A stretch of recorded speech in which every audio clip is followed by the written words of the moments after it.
Our human ancestors have been thinking about thinking for a long time. Socrates and Plato did a lot of thinking about thinking, and they even thought about thinking about thinking. This recursive reflection has been going on for thousands of years. My name is Daniel Dennett. I'm a professor at Tufts and co-director of the Center for Cognitive Studies. The brain is a kind of computer. It's an information handling device for controlling a body. Your brain is never asleep, but even while you're sleeping, things are churning away in your brain. Paths are being run down again and again and again and made ever more salient, but also new paths are being explored in a sort of mindless way. So when you're awake, novel combinations can come bubbling up and achieve a little fame. That's one of my metaphors for consciousness, is fame in the brain. It's the gradual development of cerebral celebrity, which then has to compete with all the other things. Contents that become famous, that's the stream of consciousness.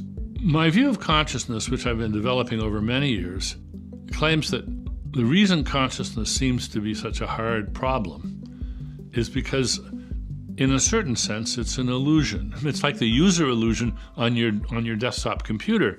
You have the screen with all the little icons and you click and drag and so forth.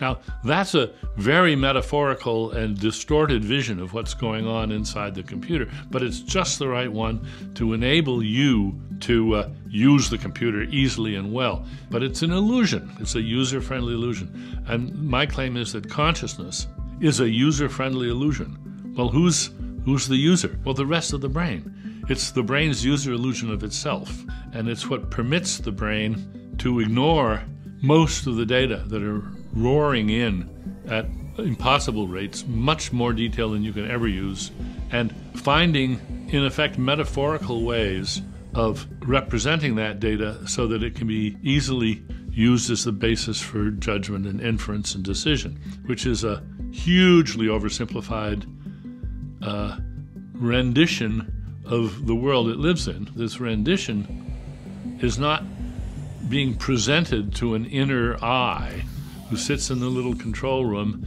and pushes the buttons and looks at the screens and listens to the loudspeakers. That's what I call the Cartesian theater. It doesn't exist, but it seems to. Many of my students have suggested The Matrix was inspired by my work, and in some sense they're right. It was one of the works that inspired The Matrix, and in the full box set of films, there's an interview with me by some of the people that created the film.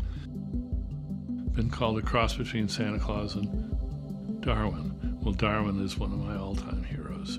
So Santa Claus would be too if he were real. If I were Santa Claus, what I would give to the graduating class is the idea that they should learn to become connoisseurs of their own mistakes. Instead of denying them, they should study them and turn them over in their mind and say, well, how did I make that mistake? Oh, isn't that interesting?